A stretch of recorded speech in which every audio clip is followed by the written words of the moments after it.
말씀은 계자씨를 통한 하나님의 나라입니다. 우리들이 이 세상을 바라볼 때 참 불안해집니다. 왜냐하면 이 세상에 있는 것들이 온전하게 계속해서 지속되지 않기 때문입니다. 주식을 봐도 올라갔다가 내려갔다가 하고, 이 세상에 있는 제국들을 봤을 때도 그러합니다. 옛날에 바벨론 제국이 얼마나 컸습니까? 느부갓네살이 자기의 성중에 올라가서 내가 만든 이 제국을 보라, 얼마나 크냐라고 자랑하지 않았습니까?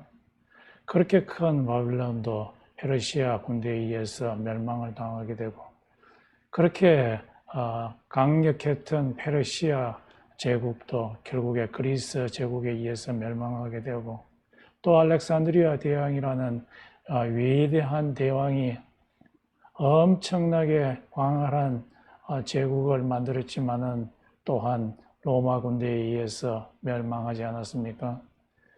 천년을 지속했던 로마 제국도 결국에는 부패로 말미암아 멸망하지 않았습니까? 구소련을 봤을 때도 그렇게 강력하게 보였던 그 구소련도 레이건 대통령 때 무너지지 않았습니까?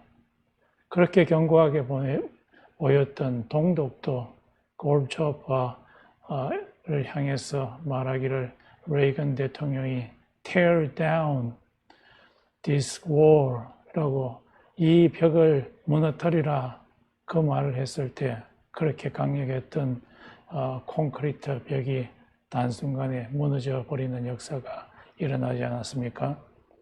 그래서 이 세상에 있는 것들, 이 세상에 있는 제국들을 의지하다가는 정말 나중에는 아무것도 되지 않겠구나라는 그런 불안감이 우리에게 옵니다. 이와 반면에 오늘 본문에서 보게 되는 하나님의 나라, 하나님의 나라는 결코 멸망하지 않는 나라입니다.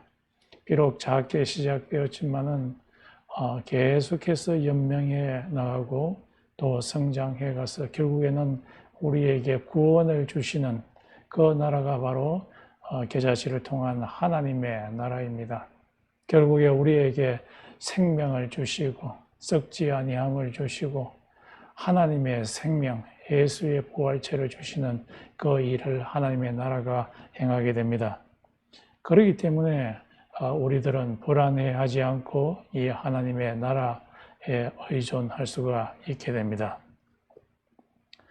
예수님 당시에 이 하나님의 나라에 대한 견해는 예수님 당시 아직까지 하나님의 나라가 도래하지 않았다고 그렇게 생각했습니다.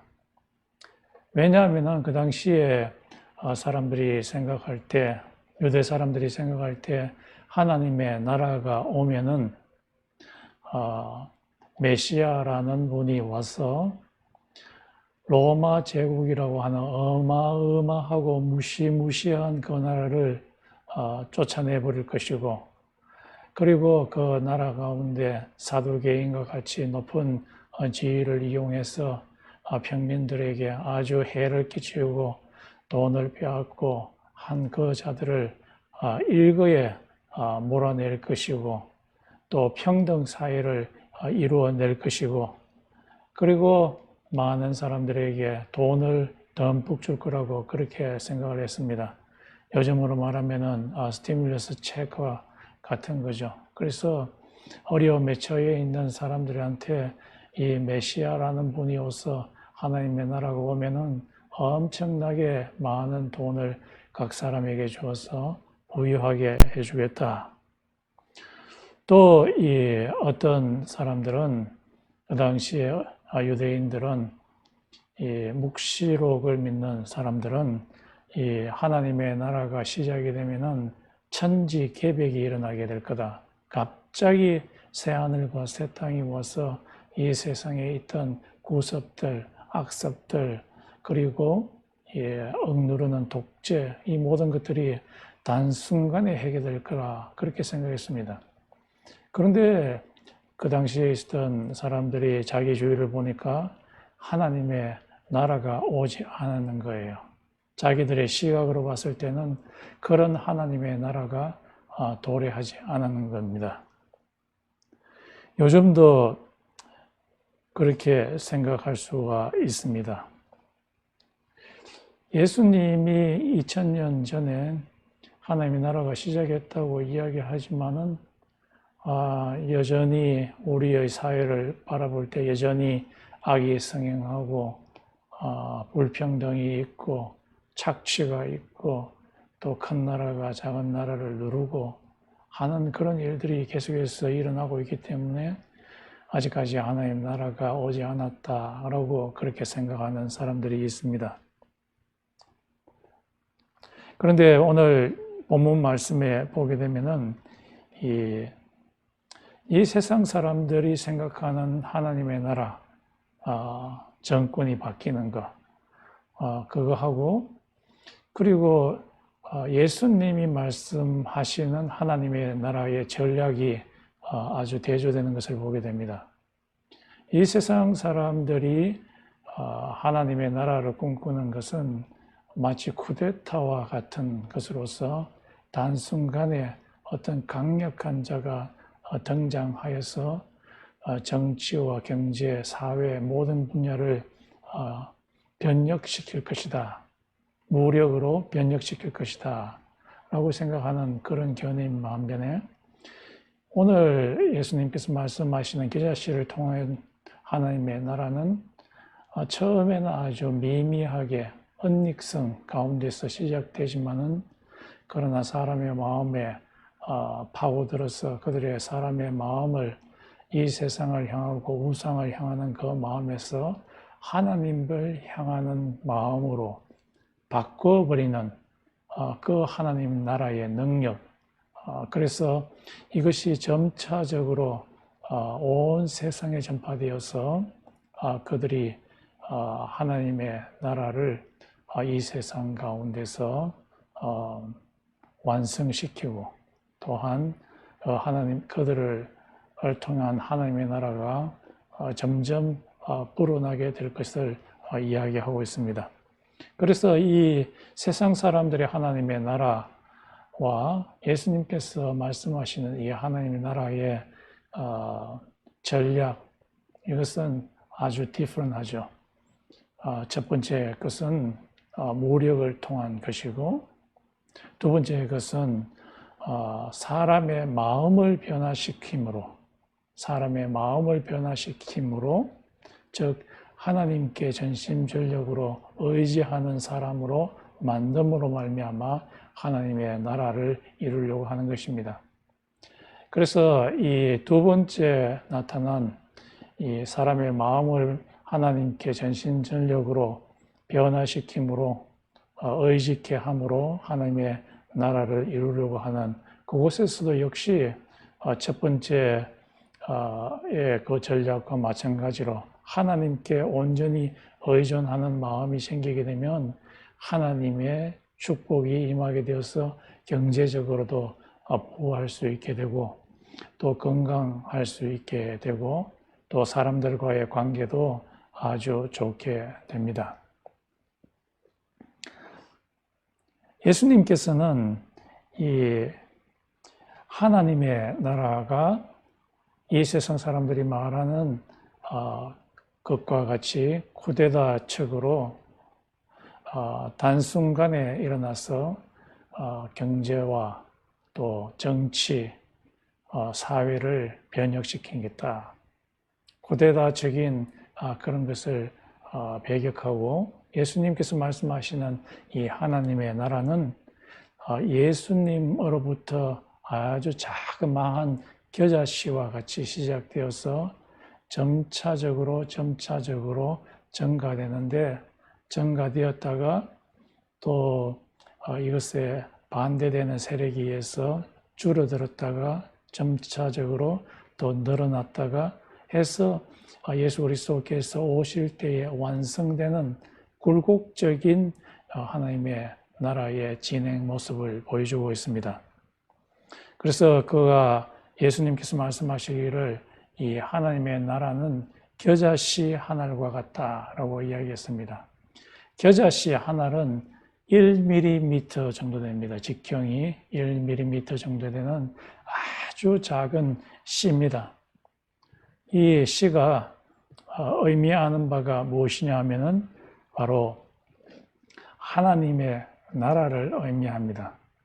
겨자씨가 아주 작고 또 사람들 눈에 무시되고 숨겨져 있고 눈에 잘 띄지 않지만은 이 하나님의 나라는 겨자씨와 같이 점점 자라게 됩니다. 그래서 이것이 겨자씨가 땅에 묻히고 나서 한 5일 정도 되면은 저미네이시 되어서 자라기 시작합니다. 이렇게 하나님의 나라가 자라게 되는데, 하나님의 나라라는 말은 하나님의 통치받음을 의미합니다. 하나님의 가치관에 부응해서 그 부응대로 살려고 하는 것입니다. 그러면 하나님의 통치라는 것은 무엇이냐? 하나님의 가르침, 하나님의 가치인데, 그 하나님의 가치는 예수님께서 말씀하시기를 신약에 2개로 요약된다고 했습니다. 하나는 하나님을 전적으로 의지하는 것이고, 두 번째는 하나님의 전적으로 의지함과 동시에 이 세상 사람들을 사랑하는 것이라고 이야기했습니다. 그래서 하나님 사랑과 이웃 사랑이 바로 하나님 나라의 통치입니다. 그래서 우리들이 하나님의 통치를 받는지 받지 않는지를 알기 위해서는 내가 하나님을 전심으로 우상을 숭배하지 아니하고 전심으로 하나님께 의지하는가를 보면 알 수 있고, 또한 사람들을 사랑하는가 사랑하지 않는가를 보면은 내가 하나님의 통치 아래 있는가 있지 않는가를 알 수가 있습니다. 이 겨자씨만한 하나님의 나라는 아주 작게 시작했습니다. 예수님께서 하나님의 나라 운동을 일으키실 때 자기 제자 12명과 몇 명의 여인으로부터 시작되었습니다. 처음에 예수께서 기적을 일으켰을 때 많은 군중들이 호기심으로 예수님 주위에 있었지만은 예수께서 말씀하시기를 하나님의 나라가 정말 큰 고난 가운데서 통과해서 갈 수 있다라고 이야기했을 때 많은 군중들이 떠나가 버렸습니다. 그래서 몇 명 남지 않은 제자들과 몇 명 되지 않은 여인들을 중심으로 해서 아주 작은 숫자가 하나님의 나라를 시작하게 된 것입니다. 예수님께서 말씀하시기를 자기가 이 세상에 하나님의 나라를 가져왔다고 이야기를 하고 있습니다. 이 세상에는 하나님의 나라가 없었는데 예수님이 처음으로 하나님의 나라를 이 세상에 가지고 왔다고 이야기하고 있습니다. 그가 처음 와서 하는 말이 회개하라, 천국이 가까이 왔다. 가까이 왔다라는 말은 현재 완료형으로 지금 와 있다라는 말입니다. 예수님께서 이 세상에 오셔서 하나님의 나라를 시작하시고 자기의 제자 몇 명과 여자 몇 명이 이 하나님의 나라를 시작한 것입니다. 이런 하나님의 나라가 겨자씨처럼 자라기 시작합니다. 이 겨자씨가 자라게 될 때에 한 10피트 정도까지 자라게 됩니다. 그러니까 제가 한 5피트 8 정도 되니까 제 키보다도 한 2배 정도 더 크게 자라게 되는 거죠. 그래서 이 겨자씨가 자라게 되면은 나무로 되는 것이 아니라 관목이 되는 거죠. 이 관목이 10피트까지 자라게 될 때 오늘 성경 말씀에 의하면은 많은 새들이 오게 된다고 이야기하고 있습니다. 많은 새들이 오는 그 이유는 겨자씨 나무에게서 열매를 받고 또 이 겨자씨 나무로부터 보호함을 받기 위함입니다. 그래서 이 하나님의 나라에 많은 새들이 온다. 이 많은 새들이 온다는 말은 다니엘서에 있는 말인데요. 이 세상에 있는 모든 사람들, 그러니까 유대인들뿐만 아니라 젠타일스, 이 세상에 있는 모든 사람들, 유대인뿐만 아니라 이방인들, 사회적으로 지위가 높은 사람뿐만 아니라 낮은 사람들, 남자뿐만 아니라 여자들, 아무런 차별이 없이 이곳에 와서 하나님의 구원을 받게 된다라는 것을 의미합니다. 그래서 이 세상에 있는 많은 사람들이 하나님의 통치 가운데 들어오게 되어서 하나님을 전심으로 의지하게 되고 또 세상 사람들을 또 사랑하게 되어서 하나님을 온전히 의지하게 되어서 하나님으로부터 오는 무한한 자원을 받게 되어서 이 세상에서의 한계성을 극복하게 되고 하나님이 주시는 무한한 자원, 예수 그리스도의 몸과 같은 몸, 더 이상 눈물이 없는, 곡하는 것이 없는, 슬픔이 없는 그런 몸으로 변화하게 되고 더 이상 병듦이 없는, 늙어감이 없는 그런 몸으로 변하게 되는 것입니다. 이것이 이 세상에서 진행될 동안에 예수님께서 말씀하시기를 이 겨자씨만한 이 하나님의 나라가 30배, 60배, 100배의 열매를 맺는다고 이야기하고 있습니다. 이 하나님의 나라가 어떤 사람의 마음 가운데 임하게 되었을 때 사람들 마음 가운데 더 이상 나를 의존하는 것이 아니라 하나님을 전심으로 의존해야겠다는 그런 마음을 갖는 사람들이 점점 불어나서 30배, 60배, 100배의 열매를 맺는다고 하고 있습니다. 우리 사람의 생각으로 말할 때는 뭐 그럴까? 하나님께 의지해서 무슨 떡고물이 내한테 온다 말인가? 나를 믿어야지, 내 머리를 믿어야지, 나의 포텐셜을 믿어야지 이 세상에서 살지 하나님을 의지해서 그럴 수 있냐? 라고 이야기하지만은 그러나 오늘 성경 말씀에서는 하나님께서 사람의 마음 가운데 성령을 보내주셔서 그들의 마음이 변화하게 될 때에 전적으로 하나님을 의지하는 사람들이 이 세상 가운데서 많이 일어나게 될 것이라고 이야기하고 있습니다. 그래서 예수님께서 말씀하시기를 마가복음 13장 17에 말하기를 하나님의 복음이 이 세상 끝까지 이르렀어야 예수님께서 재림하게 될 거라 그렇게 이야기합니다. 다른 말로 말해서 선교를 의미하는 거죠. 이것은 마태복음 28장 18절에서 20절에 있는 The Great Commission과 같은 거죠. 예수님께서 말씀하시듯이 너희는 가서 온 세상 사람들로 제자를 삼아 내가 너희에게 분부한 것을 가르쳐 지키게 하라 라고 그렇게 말씀하셨습니다.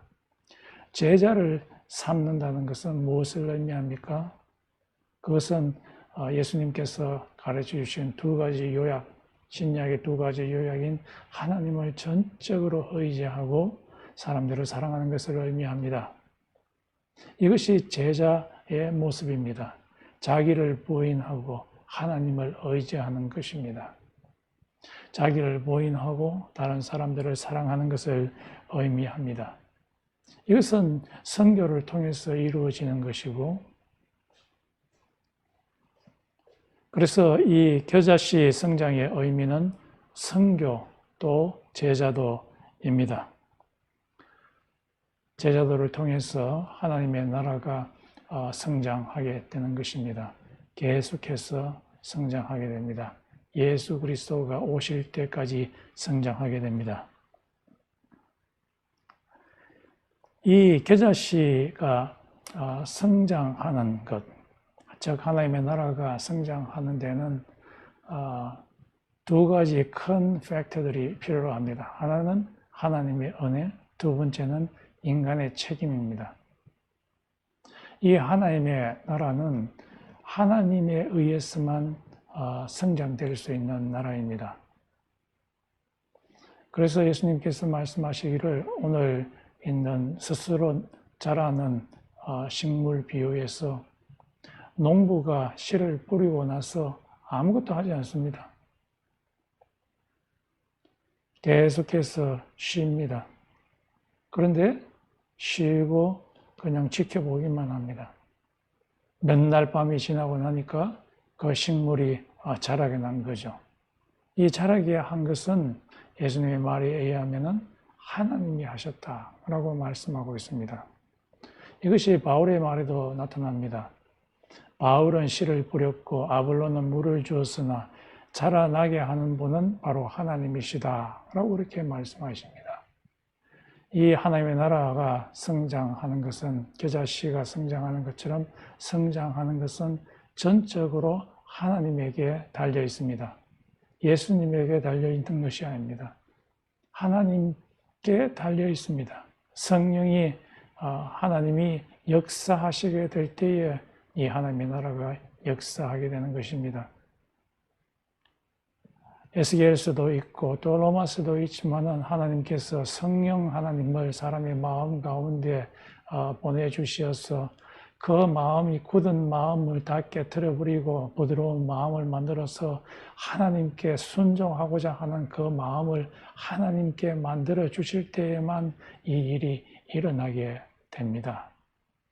그래서 하나님의 나라의 성장은 하나님의 은혜, 그와 동시에 또한 필요로 하는 것이 하나님의 은혜에 대한 인간의 책임이 필요로 합니다.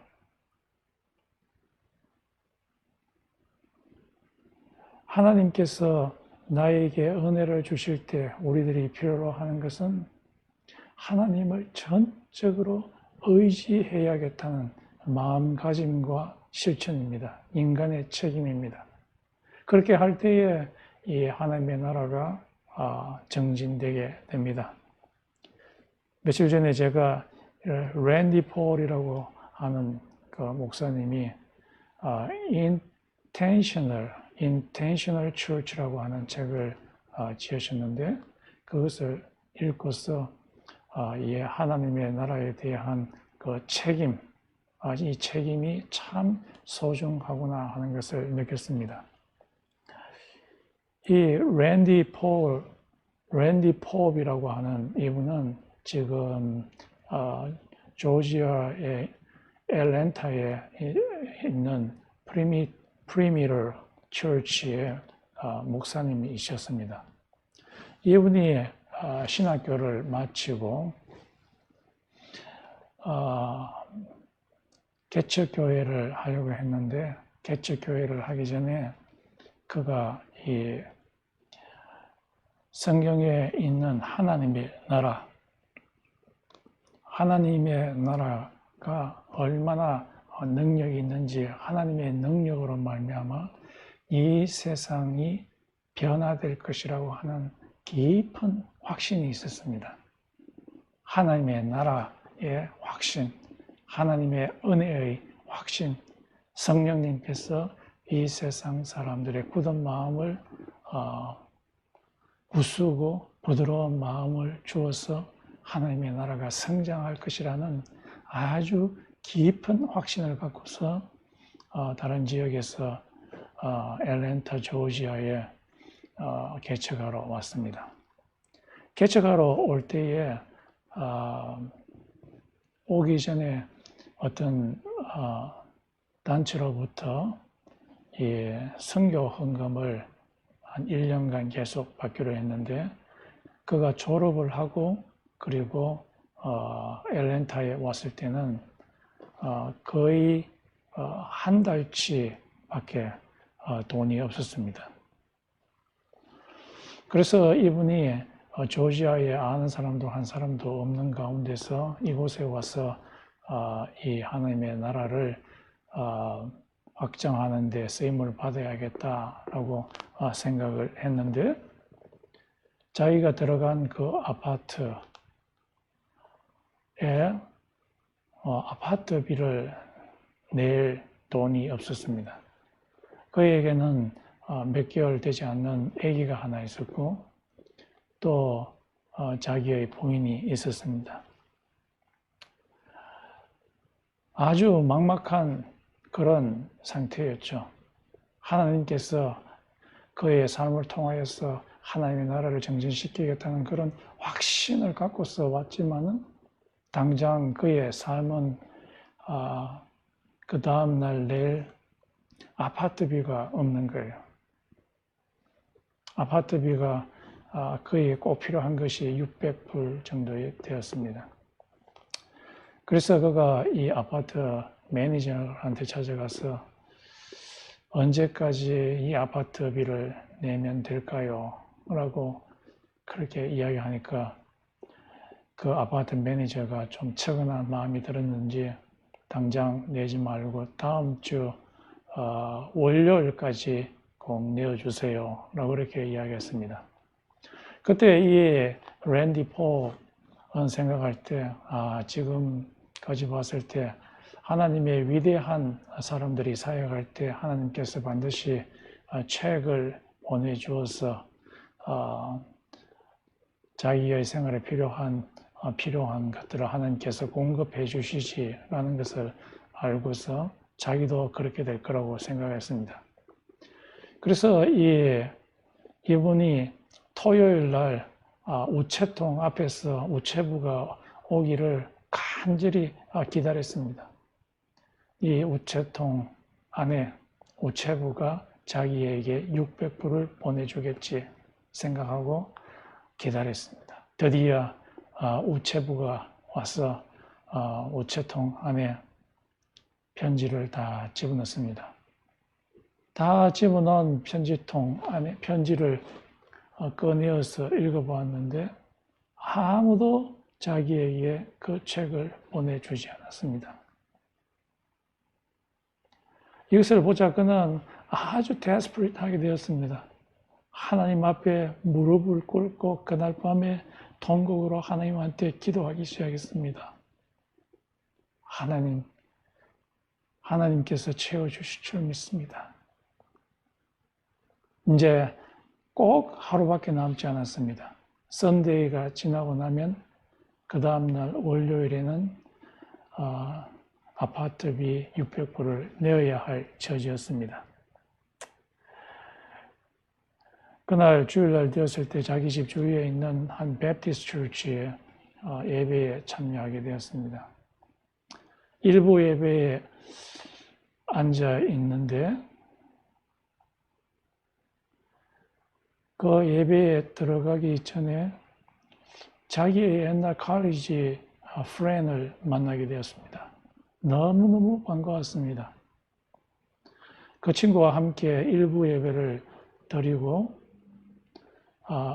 그 친구는 일부 예배를 드리고 이제 2부 자기 집으로 가려고 하는 그런 찰나였습니다. 그런데 이 랜디 폴은 이제 2부 예배를 드리려고 하는데 1부 예배를 참여했던 자기 친구가 집으로 가지 않고 자기 옆에 앉아 있는 거예요. 2부 예배에. 같은 옆에 있는 의자에 앉아 있는 거예요. 2부 예배가 시작할 때에 그 친구가 자기의 호주머니에서 책을 꺼내서 뭔가를 쓰기 시작했습니다. 그리고는 그 책을 찢어서 랜디 폴에게 주었습니다. 랜디 폴은 그 책에 도대체 얼마를 썼는가 굉장히 궁금해졌습니다. 왜냐하면 자기 친구를 처음 만났을 때에 절대로 자기 마음에 이렇게 생각했습니다. 이 친구한테 돈 달라고 이야기하지 않을 거라 이렇게 결심하고 있었는데 이 친구가 책을 주게 된 거죠. 그래서 이 예배 시간에는 그 책이 얼마인지 열어보려고 했지만 도저히 자존심 상해서 열 수가 없었습니다. 예배가 마치고 그 친구는 떠나가고 그 책을 열어보았더니 그 책에 얼마를 썼는 줄 아십니까? 정확하게 $600. 하나님께서는 하나님의 나라, 하나님의 통치, 이것을 이루고자 하는, 책임감 있게 나가고자 하는 그 사람을 하나님께서는 버리지 아니하시고 공급해 주시는 것입니다. 먼저 그의 나라와 그의 의를 구하라. 그리하면 이 모든 것을 너희에게 더하시라고 하는 그 말씀이 이루어졌던 것입니다. 하나님에 대한 전적인 의지를 했던 이분이 지금은 애틀랜타에만 수십 개의 교회를 세우고 또 개척교회를 세우고 또 전 세계적으로도 온 세상에 하나님의 나라를 대표하는 교회를 세우게 되었습니다. 하나님의 나라는 하나님의 은혜와 동시에 우리 인간의 책임이 동반되는 것입니다. 여러분은 여러분의 삶을 통하여서 하나님의 나라가 정진되기를 원하십니까? 하나님께서 여러분에게 주신 그 마음을 지키시기를 바랍니다. 여러분의 책임을 다하시기 바랍니다.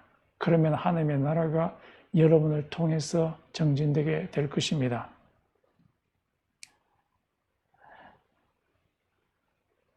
그런데 이 하나님의 나라는 오늘 겨자씨 비유를 통해서 일직선으로 성장하지 않습니다.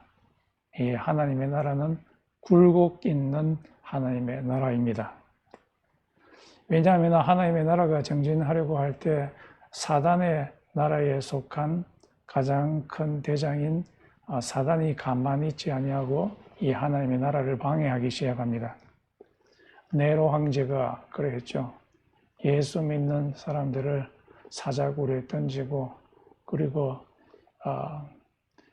전투사에 검투사에 의해서 죽게 하고 스탈린도 마찬가지죠. 스탈린은 자기의 아버지가 목사였습니다.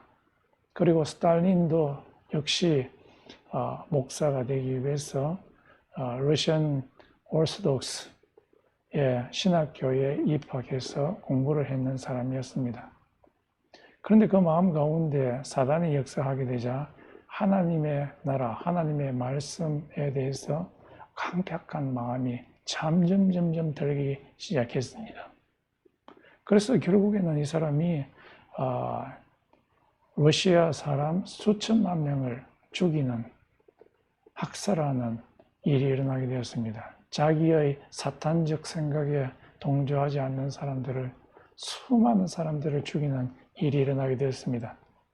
그래서 하나님의 나라가 곧바로 전진하지 못하고 움츠러지는 일이 있게 되었습니다. 김일성도 마찬가지입니다. 김일성도 자기의 어머니 쪽 집안과 또 아버지 쪽 그 집안은 전부 다 기독교 집안이었습니다.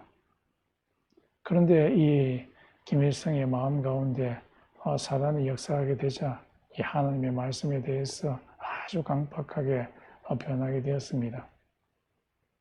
그래서 이 우리들이 고백하고 있는 사도신경, 이 사도신경에 하나님 이름 대신에 자기 이름을 집어넣어서 사람들로 하여금 세뇌시키는 일을 하게 되었습니다.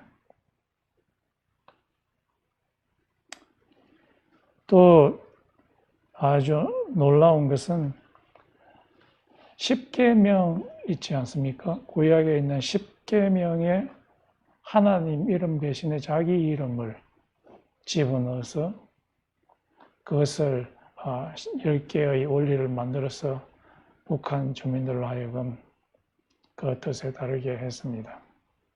하나님 외에는 다른 신을 믿지 말라 했을 때 이 하나님 외에 하나님의 이름 대신에 자기 이름을 집어넣었던 것입니다. 예수님께서 말씀하시기를 인자가 바루시아 할 때 다시 오게 될 때 믿음 있는 자를 볼 수 있겠느냐 할 만큼 이 사단에 의해서 이 하나님의 나라가 움츠러지는 것을 보게 됩니다. 사단은 계속해서 우리 사람들을 유혹합니다. 너 자신을 믿어라. 하나님을 의지하지 말라. 하나님을 전적으로 의지하지 말고 너 자신을 믿어라. 라고 계속해서 사람들의 귀에 속삭입니다. 로마서 1장에 보면은 사람의 마음 속에는 누구나 다 하나님을 섬겨야겠다 하는 그런 종교심이 있다고 이야기를 합니다. 그런데 이 사단은 이 하나님을 섬겨야겠다는 이 마음을 아주 프러스트레이트 시킵니다. 그리고 우상을 숭배하게 합니다. 우상을 숭배한다는 것은 결국에는 이 하나님을 전적으로 의지하는 것이 아니라 우상에게 절하고, 즉 자기의 마음속에 있는 하나님이 원래 심겨주신 종교심, 그것도 행하면서 동시에 우상을 섬기는 것입니다. 우상을 섬긴다는 것은 결국에는 자기 자신을 섬기는 것을 의미합니다. 그렇게 될 때 하나님께 전적으로 의지하는 하나님의 통치가 그의 삶 가운데서 이루어지지 않게 됩니다. 이런 이 하나님의 나라에 대한 공격이 사단에 의해서 이루어진다고 이야기를 하는데, 예수님께서 네 종류의 흙 비유에서 말씀하시기를 길가에 떨어진 이 씨, 길가에 있는 흙 가운데 떨어진 이 씨, 이것은 사단이 공중에서 새들이 마치 땅에 떨어진 씨를 보고서 급하게 급강하여서 그 씨를 쪼아 먹어 버리는 것처럼, 이 하나님의 나라라는 그 명제가 사람의 마음 가운데 던져지게 될 때 도대체 저 말이 무슨 말인가 반응이 굉장히 느린 사람이 있습니다. 하나님의 통치에 대한 그 말씀에 대해서 반응이 굉장히 느린 사람이 있습니다.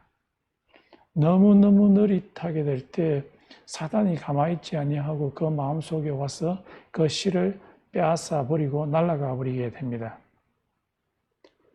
그래서 그 마음 가운데서는 하나님의 나라가, 하나님의 통치가 임하지 않는 겁니다.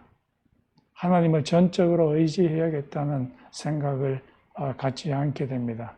그저 자기 자신의 머리를 믿거나 자기 자신의 포텐셜을 믿거나 자기 자신이 갖고 있는 부를 믿거나 자기 자신이 갖고 있는 어떤 것을 믿게 되는 거죠. 그래서 그 마음 가운데서는 하나님의 나라가 움츠러지게 되는 겁니다.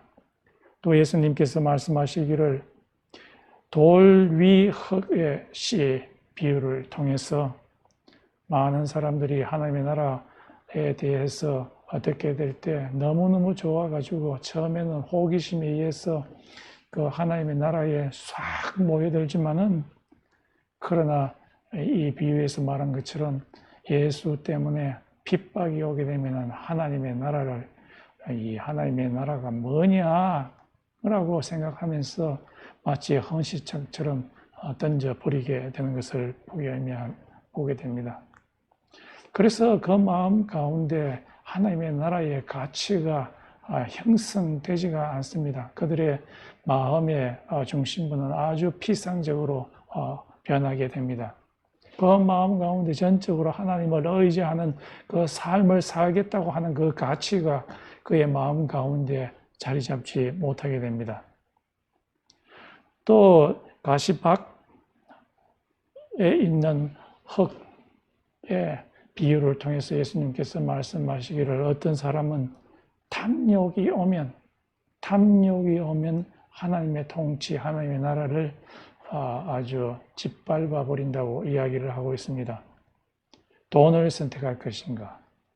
아니면 하나님을 선택할 것인가? 하는 두 가지 초이스의 기로에서 이 사람들은 만몬을 선택하게 됩니다.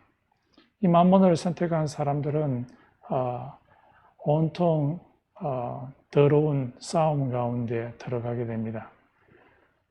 조그마한 파이를 차지하기 위해서 착취하기 시작하게 됩니다.